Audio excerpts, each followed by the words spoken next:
After 3 months in federal prison, I witnessed my first fight. The fight happened around 1:45 p.m. in the chow hall. I had just finished my job of cleaning pots and pans. And a long-term prisoner who was in for 4 years already on an 8-year sentence began accusing a new prisoner who had been in 1 month on a 3-year sentence. He began accusing him of being a cooperating informant and said repeatedly and very loudly, the only reason you got a shorter sentence is because you cooperated. Now, this new prisoner said, I don't know you. I don't know why you're yelling this. You don't know anything about me. And this long-term prisoner said, you were sentenced by Judge Stephen Wilson like me. Judge Wilson never departs. The only reason you got 3 years instead of the 6 years I heard you tell somebody else you were expecting was because you cooperated. As much as this new prisoner said he didn't cooperate, nothing was going to matter. And then eventually it led to an argument. Well, I later learned this new prisoner did not cooperate. But why did he get a shorter sentence in front of Judge Wilson? Messaging. Jussie Smollett is getting sentenced here soon in Chicago. What will his messaging be at the sentencing hearing? It's the reason some people get shorter and longer prison terms, not necessarily cooperating, or if there's restitution, giving all the money back, or the character reference letters that people write that talk about how great you are. It's the messaging from the defendant, federal, state, local, doesn't matter. What will the messaging be for Mr. Smollett as he approaches sentencing? Now, we know he has made matters worse for himself because he chose to testify and perjure himself on the stand, which will be incredibly insulting and frustrating for the judge. I believe had he not testified, even if he was convicted at trial, he would not have got sentenced to prison if he didn't testify. Yet by testifying in line, I think he's now looking at 1 to 2 years in prison. The only way he can mitigate that is by conveying the right message through his own efforts and through his own words at the sentencing hearing. And that's what I'll touch on in this video today, what he should say, what he cannot say, so he can have the right message. Before I dive into this video, we're so grateful that you're part of our community at White Collar Advice. If you're new to our channel, welcome. We look forward to proving worthy of your time and attention. We know you're so busy. And if you find value in our work, please like, comment, and subscribe. And if there's things you'd like us to do better, tell us. We welcome all feedback, both good and bad. With that said, let's dive right into what he will have to say to try to keep himself out of prison next month. The sentencing hearing is a very big deal as it provides the criminal defendant the opportunity to speak in open court to the judge, the prosecutors, any victims, the public. It is a very big deal. In our experience at White Collar Advice, too many defendants simply miss the mark when it comes to their sentencing statement. They use this statement as an opportunity to sell the judge or persuade the judge that everybody else's opinion about this case is wrong. They don't prepare. They don't invest the time. They're inauthentic. They continue the charade. Mr. Smollett has more challenges in front of him because he chose to go to trial. The majority of defendants, as we know, plead guilty, accept responsibility. So it's more easy to convey that remorse and contrition, plans moving forward, why you'll never return to another courtroom, while Mr. Smollett is trying to convince everyone he did nothing wrong. So there's no remorse to convey. There's no contrition to share. There's no reason he needs to convey why he'll never return to another courtroom because he believes he should not have been in a courtroom to begin with. So he really has a couple of choices, right? He can say absolutely nothing, which is what his lawyers may encourage him to say, because they could then say speaking could jeopardize your right to an appeal.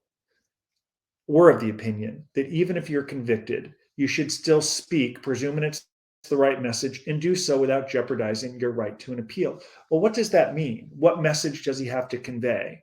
Well, it needs to be polished. He needs to invest the time and understand that he's speaking to a very cynical judge who just heard him lie on the stand.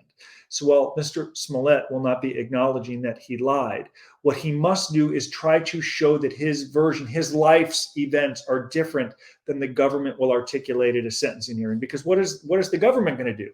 They're going to talk about how his actions have made it harder for people who have been subject to real hate crimes for them to come forward, the wasted resources to the city of Chicago, which is already bleeding for resources. So they're going to have a whole show about why he should go to prison and why he doubled and tripled down by making matters worse.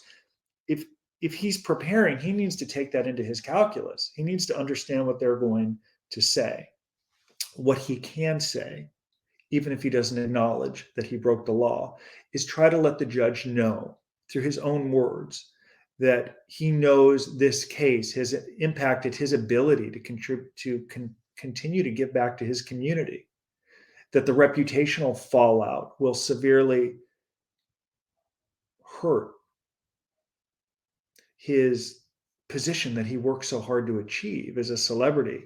Because as a celebrity, you do have a very powerful, you're in a powerful position to give back, to contribute, to teach, to mentor, to inspire, for people to look up to you.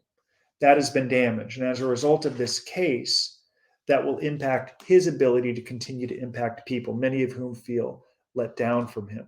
He's got to focus on others, not just himself.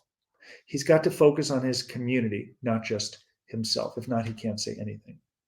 See, a lot of defendants, and I'm going to point specifically to a sentencing transcript here. A client of ours is getting sentenced. I was reviewing the transcripts of a co-defendant in his case. And what I'm going to read here is what Mr. Smollett cannot do, yet so many defendants actually do it.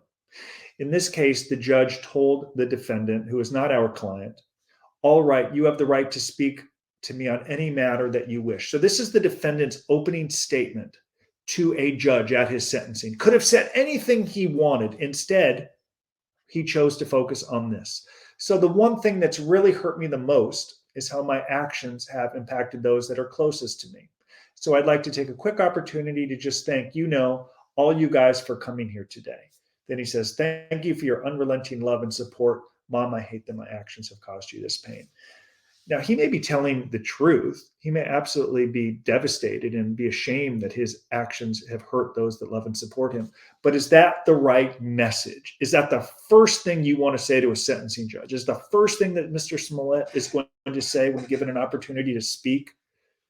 Is the first thing that he's going to talk about is how this hasn't hurt his family or his siblings, without showing any awareness for people that were hurt, people that he will no longer be able to help because of his refusal to accept any responsibility.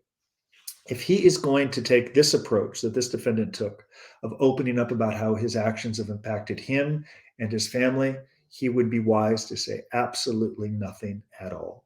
Yet you'd be surprised how many defendants don't prepare. They wing it. They think this is their opportunity to sell the judge, to get their point across. I'm going to be seen as a good guy. I didn't have bad intentions. I'm not supposed to be here. He has put himself in a position to go from probation, even with a conviction.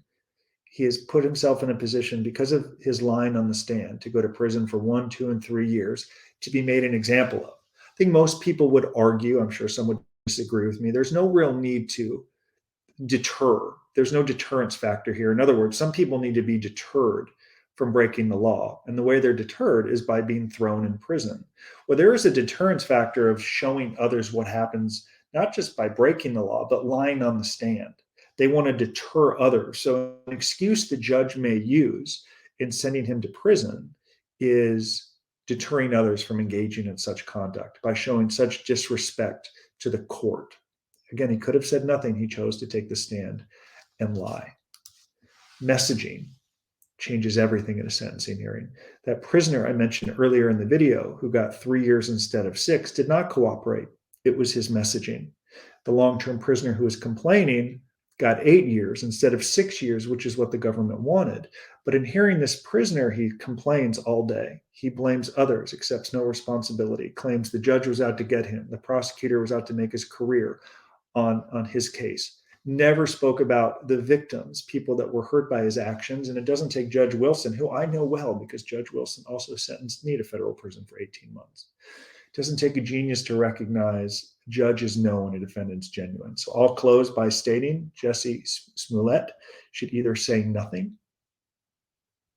at all if he plans to blame, or if he speaks, he's got to be prepared. It's got to be genuine and focus on how this case and actions have hurt those who relied and trusted and believed in him, rather than obsessing and focusing and going on and on and on about how his own life has imploded. And I beg him or any defendant, do not open up by discussing how this case has hurt you or your family. Show introspection, be aware, and talk about how it's hurt those in the community, even if it's a victimless crime. Thank you so much for watching. I look forward to returning soon with more content. Be well. Bye-bye.